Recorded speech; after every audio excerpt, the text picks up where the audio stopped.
Hi, welcome to the SCHS Extra Credit Summer Reading. I hope you're ready to start. We've picked our book based on feedback that we got from the survey that was sent out. So the winner is the Athena Protocol by one vote. It beat out Bloodleaf. But if you're lucky, we might do more than one. So this book is written by Shamim Sarif. If you watched the book talk videos that we did prior to starting the summer reading, we did a preview of all of the books. Some things that good readers do. They look at the cover and they kind of make inferences about a book based on the cover and based on any feedback that you might get, like reviews from other authors. There's more on the back. They give a little excerpt from the book, and inside the book jacket you have a little kind of introduction. It doesn't summarize the entire book, but it just kind of sets up the story for you.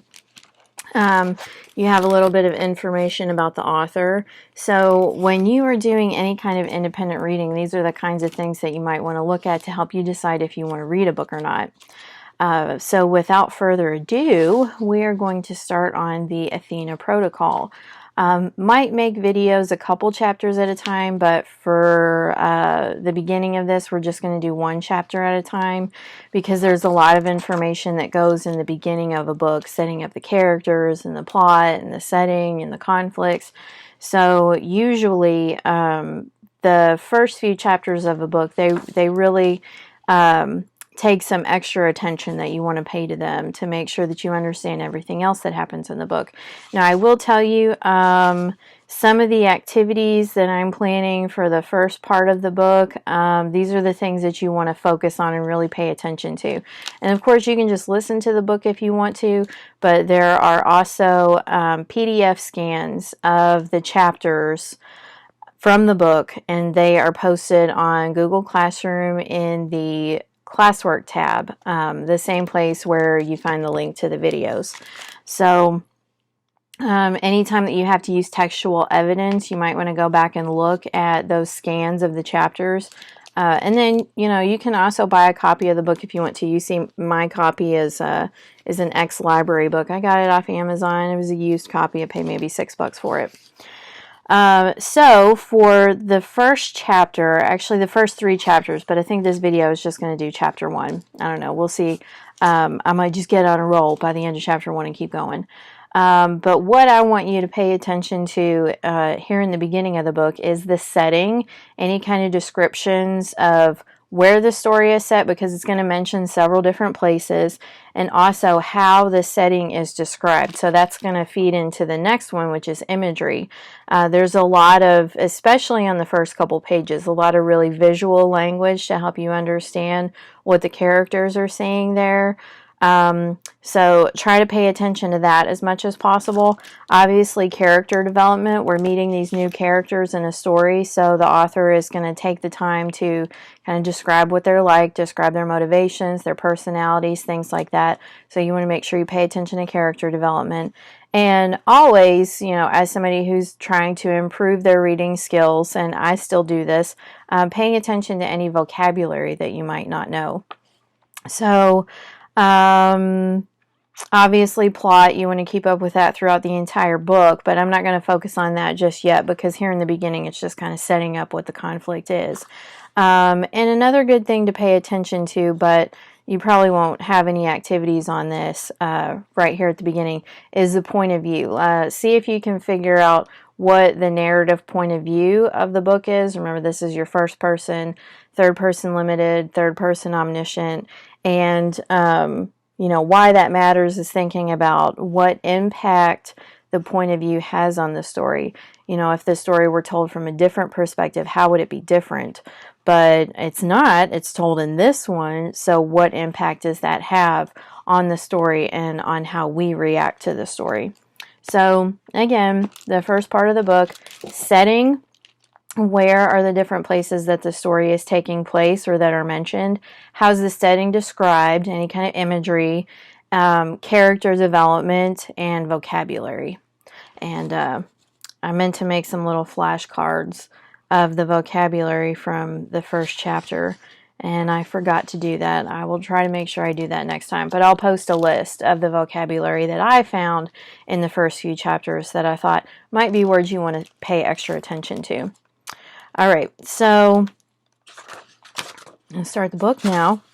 Another thing that you want to do when you are starting a book, so we've looked at all the cover information, we've looked inside the jacket, we have title pages, okay, and then a lot of times books will have a dedication, and sometimes they don't mean anything, but sometimes they do, and I think this one is pretty relevant. This one says, "For Hannon, my own goddess of justice and wisdom, and for Ethan and Luca, quiet warriors and natural mystics." If you know anything about Greek mythology, you'll probably notice the reference here to Athena, and that was one of the pre-reading things that hopefully you at least thought about, even if you didn't physically write or type anything out as a response to that. But Athena, Greek goddess of wisdom. And she was also, there are some other things in there too. You'll have to forgive me, I'm a little bit rusty on my Greek mythology. But that kind of gives you an indication of maybe what some of the major conflicts in the book are going to be about. I think she had something to do also with warfare too. But it's referenced, I know, at least in the third chapter, I think. All right, so are we ready? The Athena Protocol. Chapter 1.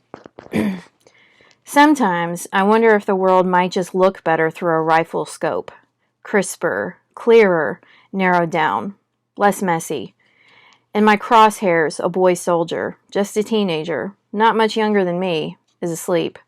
Mouth slightly open, hand flung over his eyes to block the glimmering dawn light that started to spread into the sky. I can even see the tired threads of the frayed collar on his stained camouflage jacket. I shift my rifle to the left, where, farther back, behind a stand of thorny trees, is a squat concrete building where this militia group's leader, Ahmed, sleeps. Then I swing right, over to the caged area where the 50 or so girls they kidnapped 3 months ago are trapped. Everyone is asleep. The soldiers, their hostages, their leader. I wait and listen to the other 2 women beside me. Lying so close to me that the lengths of our bodies are almost touching is Hala.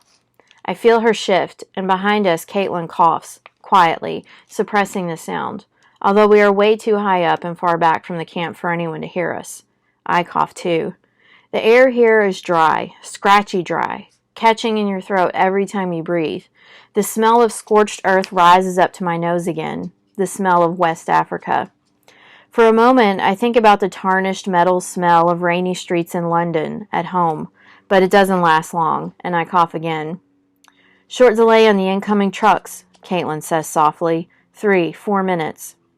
Hala and I relax off our rifle scopes, and I turn to look at Caitlin over my shoulder while I use my water bottle to knock away a dead cockroach that lies next to me. She's listening to a feed in her ear. "I'm hungry," Hala says. Hala is always eating, or thinking about eating.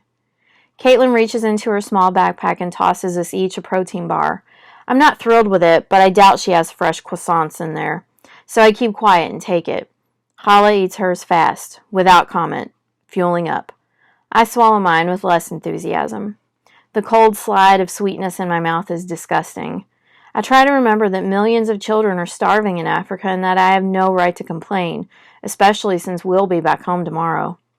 "Let's get set up again," Caitlin orders kindly. Something about Caitlin's American accent, which is a complete drawl, like something out of a cowboy movie, makes me feel even more British. Hala and I obey, leaning into our rifle scopes, eyes focused once more down on the militia camp below.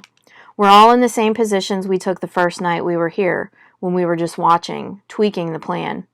Christ, that was a rubbish night. When I finally got to sleep, I was thrilled to dream of something else. We have these contact lenses that zoom in and out depending on how you blink. So even from up here, we had a perfect view of the soldiers. I hadn't expected them to be so young.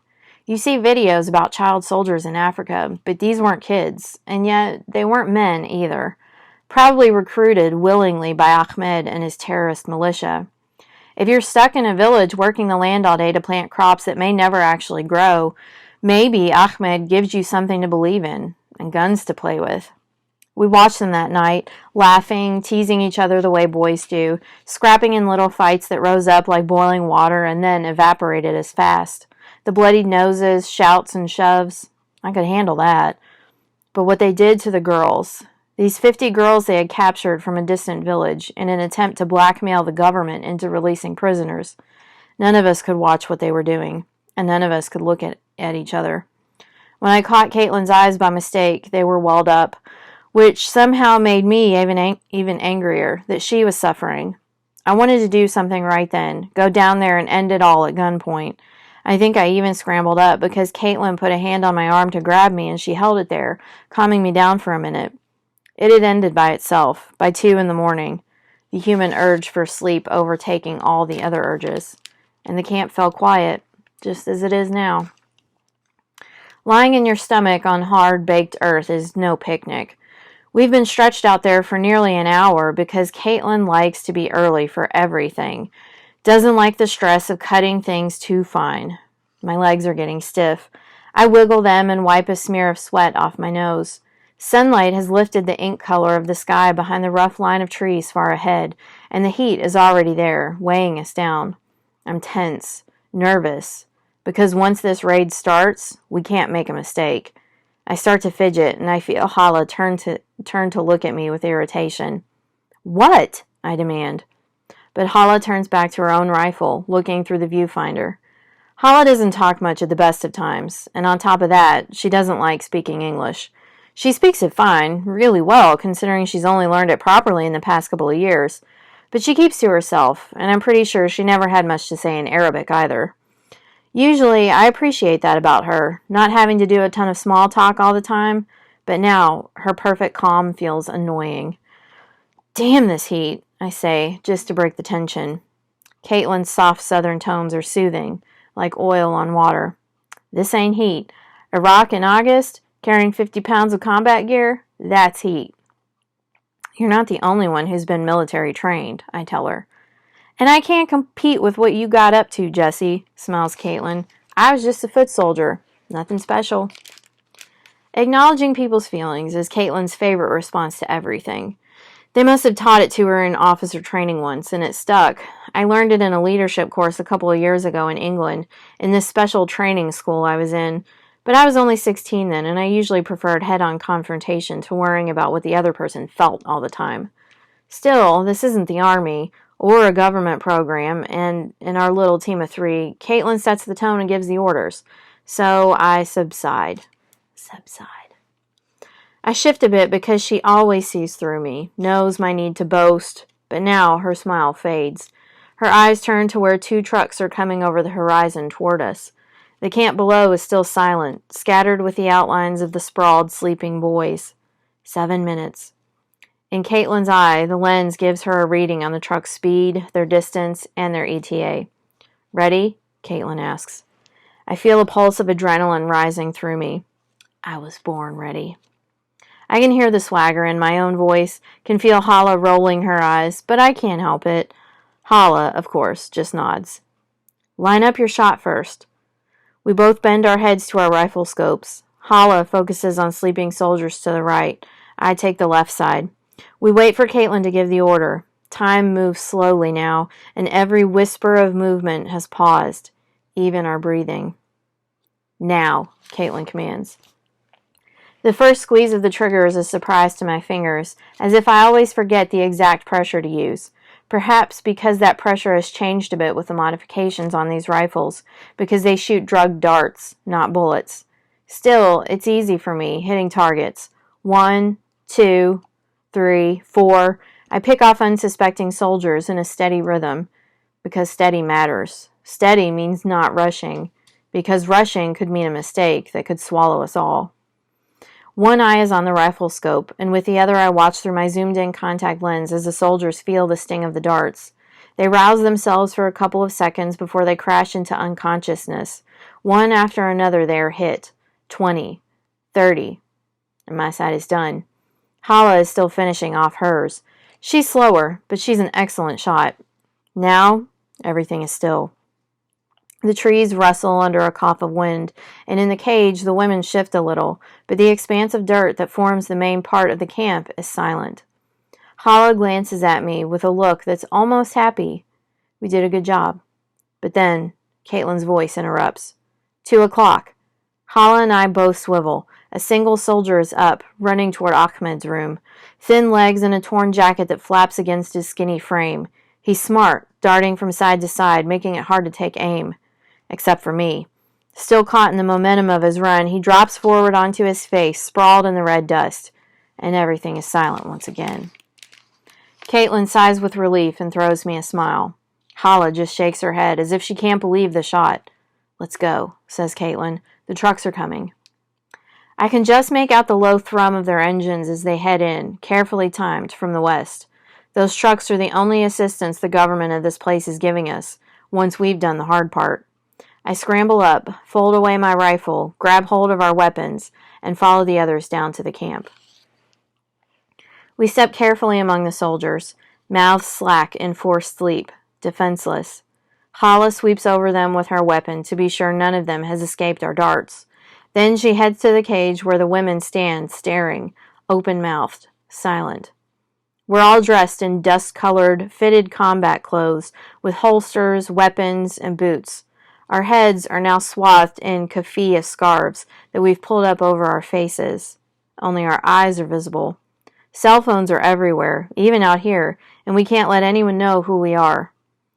While Hala smashes open the cage door to free the women, Caitlin and I hurry past, toward Ahmed's hut, but the women are hesitant. Hala tries to reassure them that she is there to help. "Try smiling," I mutter, and I know she's heard me in her earpiece because she shoots me a dirty look. Smiling is never her strong suit, but she gives it a try, and it works. Now the women start to sidle out of the cage, toward the incoming rescue trucks. At the hut, the 2 soldiers who were standing guard for Ahmed are down, asleep from our darts, and with any luck, Ahmed is snoring inside, so we can drug him too. We each have a dart gun and a handgun, just in case. Our orders are to capture Ahmed alive and hand him over to the government forces, who will take credit for finding him. That's the price we agreed to for securing the kidnapped women. But as we're preparing to burst in on Ahmed, one of the trucks honks, again and again as it approaches the camp. I look over, stressed. The escaped women have been running up to it, almost under its wheels, so the driver probably hit the horn on instinct, but the sheer volume of the sound is something else. There's no way Ahmed won't have heard it. Anxious, Caitlin nods, and we move in. Quickly, for every second we wait gives Ahmed time to turn the odds against us. The door is unlocked, and Caitlin opens it so I can enter, my handgun out in front of me. I feel Caitlin step in right behind me, solid, covering the other side of the room. I stand there, gun out, feeling like an idiot, because we planned, we plotted, we laid on the ground for an hour to make sure we weren't seen coming in, and we didn't count on this, that Ahmed might have girls in his room, the very people we've been sent here to save. There are 2 of them, and they can't be more than 15. Had Ahmed still been asleep, it might not even have mattered, but the commotion outside has clearly roused him, and those extra 3 seconds have lost us the element of surprise. We're just not fast enough to get the girls out of the way before Ahmed has them in front of him, using them as handy human shields. Now my pistol is aimed at the girls instead of him, while Ahmed's own gun grazes their heads from behind.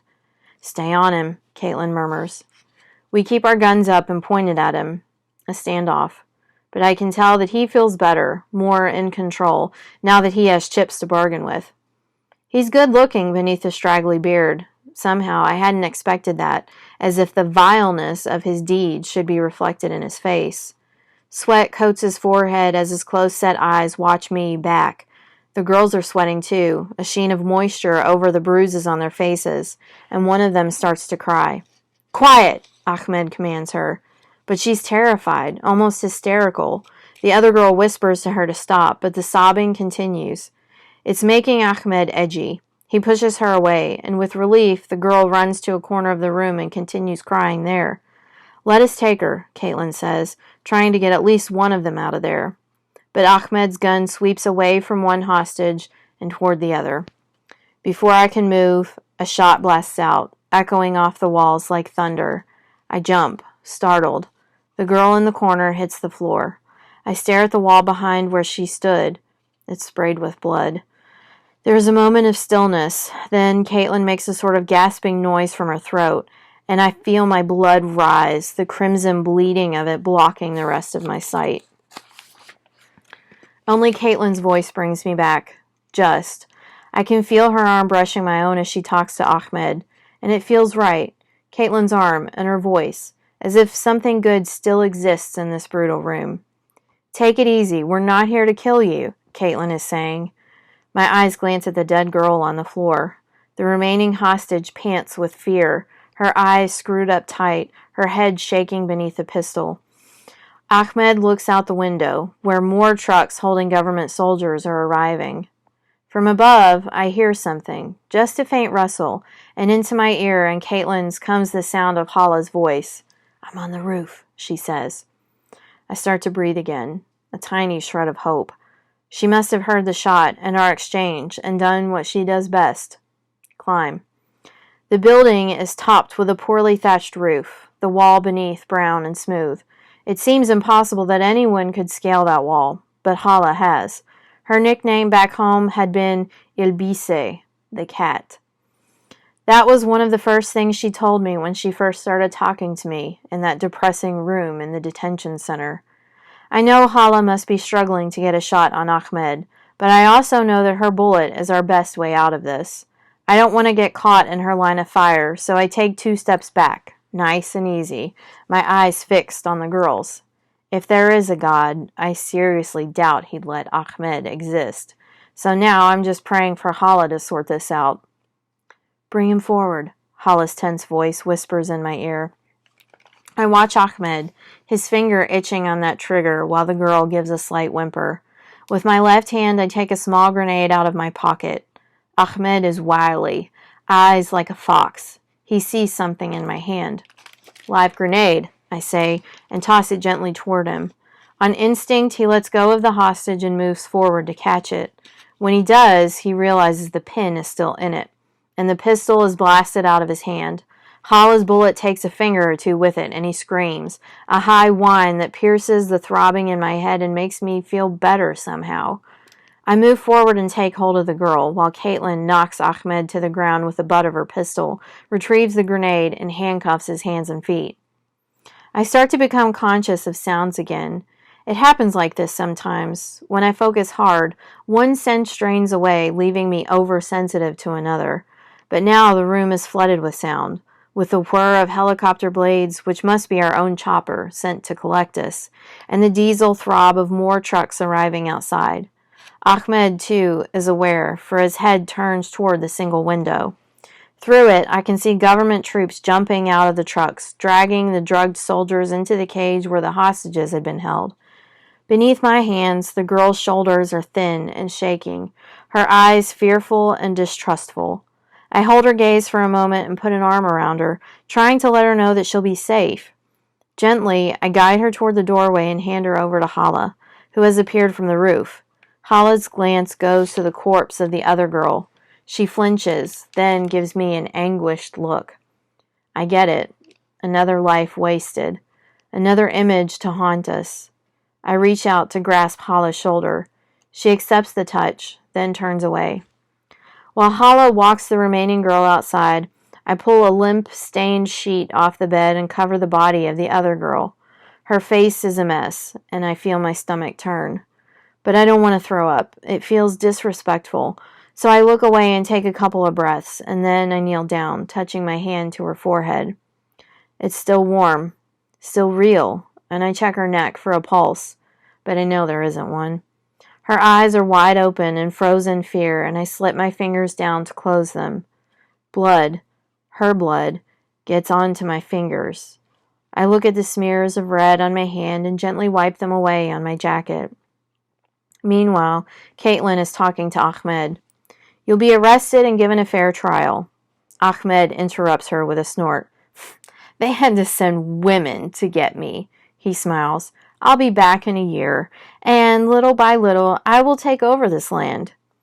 As I listen, I feel an actual pain in my chest, but it's not physical. It's like what they call a heavy heart, when you know someone is right, but you don't want to believe it. For the first time since we arrived here, I can see things clearly. Because we care about these kidnapped girls, we have come to help a government that is too weak to deal with terrorist factions themselves, in a country too divided. Long term, they can't fight a man like Ahmed. Persistent, ruthless, arrogant, and maybe we can't either, if we play by rules that criminals like him just ignore. I feel it bleeding back behind my ears, the crimson, and it brings with it a sharp pain in my head. My skull feels like it's bursting. Slowly, I stand up, away from the dead girl, and I pull my gun out of its holster. I turn it on Ahmed. I'm not rushing, but every movement is deliberate, impelled by something a little bit outside of me. Caitlin stares at me, her head shaking slightly. No, that's not the order. But the sounds around me become grainy, disconnected. Ahmed's eyes are smirking, and in my ears there's the white noise of pulsing blood. I look at Ahmed, handcuffed, defenseless, and I hesitate to pull the trigger. And that hesitation makes him smile, because he feels safe. An arrogant smile that splits open his mouth and shows pearly teeth. Then, I don't think of anything except how easy it is to squeeze my index finger around the trigger, how smoothly the gun kicks back, and how quickly Ahmed slumps down, his chin on his chest. Suddenly, Caitlin is shouting. Hala is at the door, taking in the mess, and the gun is snatched from my hand. I'm pushed against the wall. Disarm her, Caitlin commands.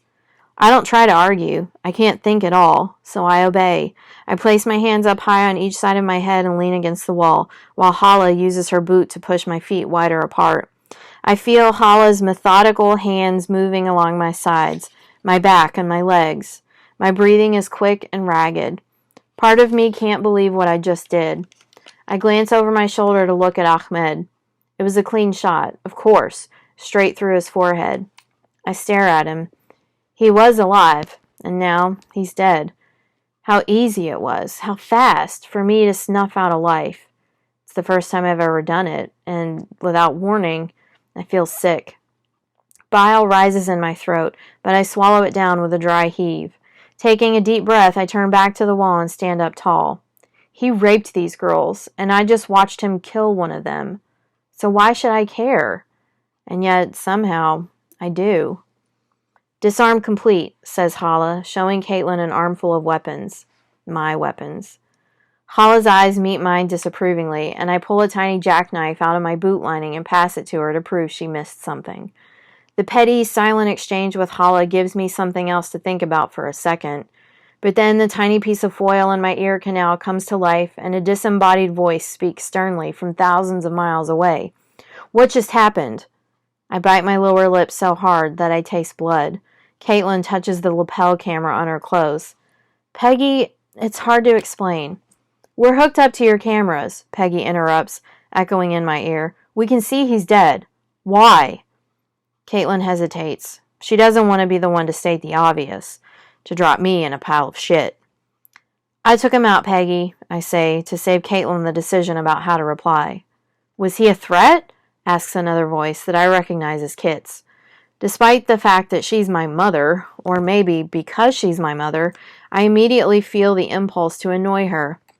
Yeah, to humanity. The voices in London go quiet, and I know that I'm in serious trouble.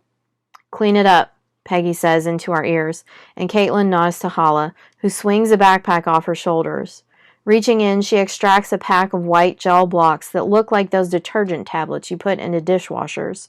Moving fast, but without seeming to rush, Hala covers the room, placing the blocks in all the corners and beneath Ahmed's body. Then she takes a tube from her bag and traces a line of gel between each tablet. Be careful, Caitlin tells her. With a slight push to my shoulder, Caitlin guides me toward the door. I move quickly. Outside, our chopper waits, unmarked, blades turning, the body of it small and black against the red-baked earth. Caitlin follows me outside, and we are both and we both break into a jog, heading for the open door of the chopper. We climb inside and wait, tensely, for Hala to emerge. When she does, she's running so fast she seems to blur in the glare of the sun. Go! Go! Go! Caitlin calls to the pilot. As she reaches the chopper, Hala ignores my outstretched hand, but reaches for Caitlin's. She pulls her inside as the helicopter lifts smoothly away, and below us, Ahmed's building erupts in a roar of pure, cleansing flames. That is chapter 1. So, if you can, at this point, go back and think about if there were any details that described the setting or told you different locations. Right now, if you caught it, they are in West Africa. We don't know what country, but it does say West Africa. Their headquarters is on another continent. It is in London. And then I believe those are the only locations that have been mentioned so far. But there is some vivid imagery from the first couple of pages describing what they're looking at before they go in and raid the camp. Character development. So we don't know the protagonist's name yet, but if you read the book jacket, that tells you her name. And then we have a couple other characters, Caitlin and Hala. So it tells you a little bit about them. It's going to be a good idea if you kind of try to mentally or physically, and that might be one of the activities we do, make some notes about things that help you understand what these different characters are like. And vocabulary, I don't know if you caught any words that you don't know. Some words that I had marked, and I tried to emphasize as I was reading. Keffiyeh, scarves. That was on page 7. And on page 9, vileness. And on page 10, ilbise, but then it tells you it means the cat. Page 11, wily. And page 13, impelled. That was all the vocabulary that I marked. Always a good idea. That's one of the best ways you can increase your vocabulary is just to read. So when you are reading something and you encounter words that you don't know, it's always a good idea to, use context clues while you're reading to just figure out what they mean for the moment. But I always go back and look them up in a dictionary. So that is chapter 1. We will continue with chapter 2 and 3, and then probably do a couple activities over these first 3 chapters before we go on to the rest of the book. I hope you enjoyed chapter 1. I enjoyed reading it, and we'll see you next time for chapter 2. Bye.